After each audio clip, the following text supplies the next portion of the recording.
बिस्मिल्लाहिर्रहमानिर्रहीम। अस्सलाम वालेकुम। मैं हूं आपका भाई शबीर अहमद और आपको अपने चैनल वनडे व्लॉग पे खुशामदीद कहते हैं। दोस्तों, आज का मौजूद निहायत ही अहमियत का हामिल है। आज का मौजूद है नमाज के फ़राइज़। तो उसके लिए हमारे साथ है इलामा अमजद साहब। तो आइए उनसे पूछते हैं कि नमाज के फ़राइज़ क्या है। अल्हम्दुलिल्लाह रब्बिल आलमीन वस्सलातु वस्सलामु अला सय्यिदिल अंबिया वल मुरसलीन अम्मा बाद फ़ाऊज़ु बिल्लाहि मिनश शैतानिर रजीम बिस्मिल्लाहिर रहमानिर रहीम। गुज़िश्ता हमारे जो सिलसिले थे नमाज के हवाले से और इस्लाम के हवाले से, इसी तरह आज भी जो हमारा मौजू हमने सिलेक्ट किया है नमाज के फ़राइज़, ये भी बहुत अहमियत का हामिल है। यानी जो हम नमाज पढ़ते हैं, जिस तरह हमने अर्ज की थी कि शरायत का ताल्लुक नमाज के बैरूनी मामलात से होता है, यानी नमाज शुरू से करने से पहले पहले उन चीज़ों का पाया जाना ज़रूरी है। लेकिन जब हमने नमाज शुरू करनी है तो इन फ़राइज़ का पाया जाना ज़रूरी है। इन 7 फ़र्ज़ों के मुताबिक अगर हमारी नमाज की अदायगी होगी तो हमारी नमाज कंप्लीट होगी। इसके अलावा हम जो है वो अपनी नमाज मुकम्मल नहीं कर सकते और ना ही शुरू कर सकते हैं। तो नमाज के जो फ़राइज़ हैं उलमाए किराम ने जो मुरतब फरमाए हैं वो 7 फ़राइज़ हैं। पहला जो फ़र्ज़ है वो है तकबीर तहरीमा। तकबीर तहरीमा ये शरायत के जो तादाद है उनमें से आखिरी शर्त है और फ़राइज़ की इब्दा जो है वो पहला फ़र्ज़ ये है।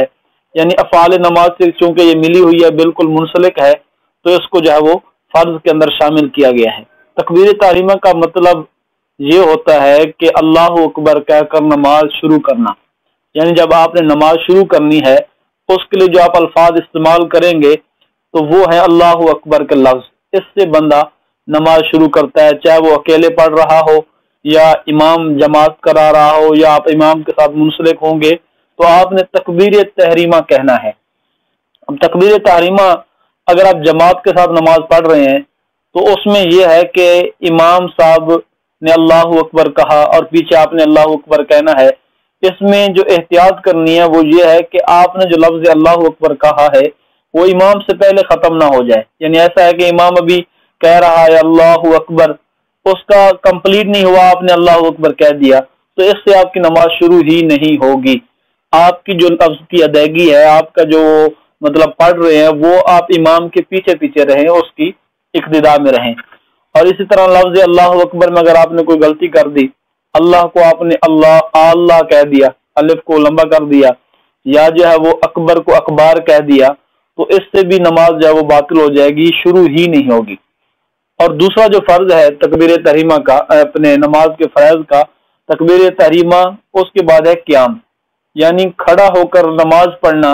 ये भी फर्ज है बिला ज़रूरत शरई, यानी कोई ऐसा उज़्र नहीं है जिसकी बिना पर आप जो है वो खड़े नहीं हो सकते, तो उसमें ज़रूरी है कि आप खड़े होकर नमाज पढ़ें। जो बंदे बगैर मजबूरी के, और वो मजबूरी जो शरई मजबूरी है जिसको शरीयत कह के इस बिना पर बंदा बैठ सकता है, तो उस सूरत में जो है वो बंदा बैठ सकता है। अदरवाइज अगर कोई बैठकर नमाज पढ़ेगा तो नमाज नहीं होगी। क़याम करना ये भी फर्ज है और क़याम की मिकदार ये है कि जितनी देर किरात है उतनी देर क़याम है। यानी जितनी देर आपने खड़े होकर नमाज में तिलावत करनी है, फातिहा पढ़नी है, उसके साथ सूरत मिलानी है, बड़ी सूरत मिलानी है या छोटी मिलानी है, तो जितनी देर किरात है उतनी देर आपका क़याम है। ये 2 फर्ज हो गए। तीसरा फर्ज है क़याम के बाद किराअत, यानी उसी खड़े होने की हालत में आपने किराअत भी करनी है मुतलकन।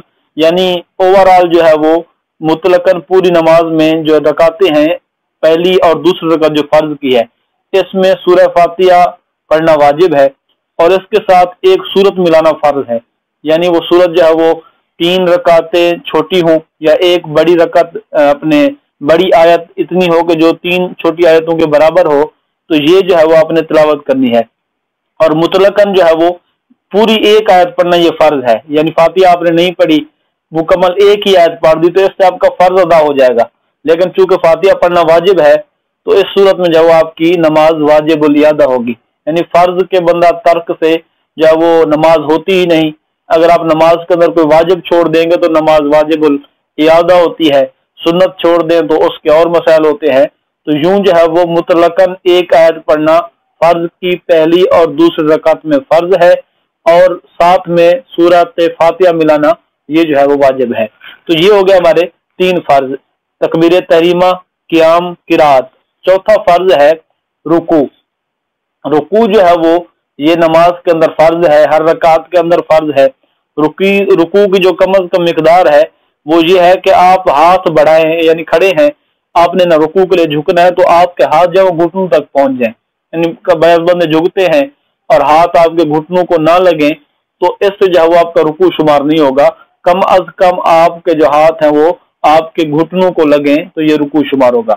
और सही जो तरीका है रुकू का वो ये है कि कामिल और अकमल तरीका कि आप इस तरह रुकू करें कि आपकी जो नजरें हैं वो आपके दोनों पाँव के दरमियान हो, आपकी पीठ जो है वो बिल्कुल बिछी हुई हो।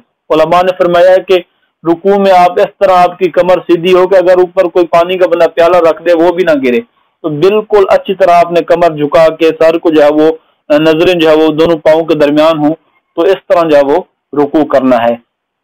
अब पांचवा जो फर्ज है तकबीर तहरीमा, क़ियाम, किरात, रुकू। पांचवा जो है वो सजदा, सुजूद, ये भी फर्ज है, यानी हर रकात के अंदर 2 सजदे करना ये फर्ज है। एक सजदा आप करें दूसरा ना करें तो इससे भी आपकी नमाज नहीं होगी। 2 सजदे करना ये नमाज के अंदर फर्ज है। छठा जो फर्ज है वो है कादाए अखीरा।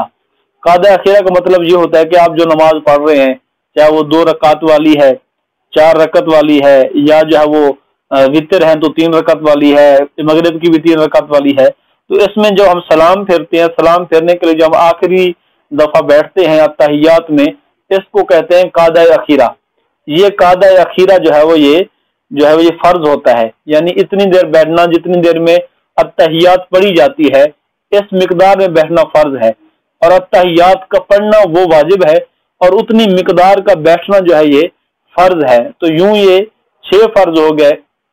7वां फर्ज है खुरूज बिसुन्नही।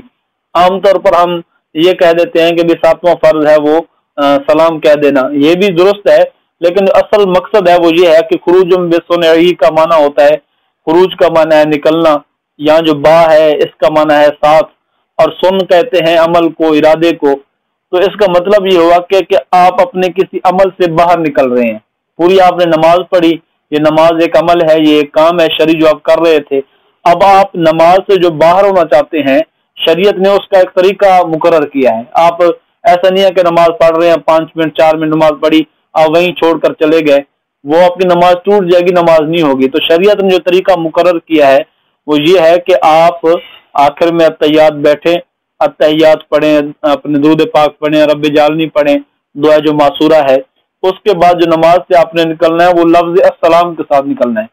सलाम कहना, लफ्ज अस्सलाम के जरिए निकलना है और ये कहना वाजिब है। तो इसको कहते हैं खुरूज बिसुन्नही, अपने इरादे से बाहर निकलना। तो यूं जो है वो नमाज के ये 7 फर्ज है, इसी के मुताबिक जो बंदा नमाज पढ़े, क़याम की जो है वो मिकदार पूरी करे, किरात जो है वो, और किरात में जो हमारा जो बिलखुसूस रह गया था तीसरा फर्ज, किरात में ये है कि आपने इतनी आवाज निकालनी है कि वो जो आप अदायगी कर रहे हैं अल्फाज की, कुरान पाक की तिलावत कर रहे हैं, कम अज कम वो आवाज आपके कानों तक पहुंच सके। बाज लोग हैं वो जबान हिलाते रहते हैं, मुंह हिलाते रहते हैं, लेकिन आवाज उनकी इतनी नहीं होती कि खुद कानों तक सुन सके। तो किरात का मतलब ये होता है कि आप जो है वो वाज़ेह अल्फाज के साथ और एक लफ्ज दूसरे लफ्ज से और एक हर्फ दूसरे हर्फ से मुमताज हो, यानी वाज़ेह फर्क जो है वो हो जाए कि ये हा है और ये मीम है, ये नून है। अच्छी तरह अदायगी करें और उसकी आवाज आप अपने कानों तक जो है वो सुन सकें। और जो इमाम अगर किरात कर रहा है तो उसके लिए जरूरी है कि उसकी आवाज इतनी निकले कि पीछे कम से कम 3 नमाजी जो है वो उसकी आवाज सुन सकें। तो इसको कहते हैं किरात। मुंह हिलाने से या जबान हिलाने से जो है वो गुजारा नहीं चलेगा, इतनी आवाज निकालना जरूरी है। अलबत्ता बाज़ औक़ात ऐसा होता है कि शोर है या किसी की वजह से जो है वो आपको बीमारी है कि जिससे आप नहीं सुन पाते, तो वो मसला अलग है, लेकिन ओवरऑल इतनी आवाज निकालना जरूरी है कि आप खुद अपने कानों तक सुन सकें। तो दोस्तों, इस तरह की अच्छी अच्छी वीडियो देखने के लिए हमारे चैनल को ज्यादा से ज्यादा सब्सक्राइब कर दें ताकि न्यू वीडियो का नोटिफिकेशन आपको मिल जाए। तो इसी के साथ अपने भाई शबीर अहमद को इजाजत दीजिए। अल्लाह हाफिज।